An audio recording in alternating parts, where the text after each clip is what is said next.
नमस्कार। आचार्य चाणक्यका ती कालजयी विचार र सिद्धान्तहरूको सङ्ग्रह हो जसले मानिसलाई सफलता, नैतिकता र व्यावहारिक जीवन जिउने कला सिकाउँछ। नेपाली समाजमा पनि यी नीतिहरू अत्यन्त लोकप्रिय छन्। तल चाणक्यका केही नीतिहरू मुख्य नेपाली भाषामा जीवन उपयोगी मन्त्र दिएका छन्। पहिलो छ सफलताका मुख्य मन्त्रहरू। कार्यको सुरुवात गर्दा कुनै पनि काम सुरु गर्नुअघि आफूलाई तीनवटा प्रश्न सोध्नुहोस्। म यो किन गर्दैछु, यसको परिणाम के होला र के म सफल हुन सक्छु।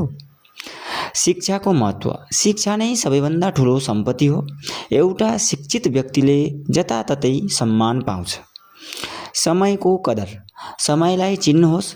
जो व्यक्तिले समयको महत्त्व बुझ्दैन उसले कहिल्यै प्रगति गर्न सक्दैन।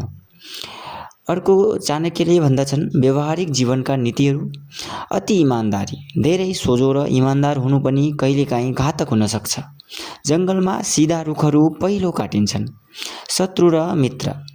आफ्नो गोप्य कुराहरू कसैलाई नभन्नुहोस् किनकि मित्रतामा पनि स्वार्थ लुकेको हुन सक्छ।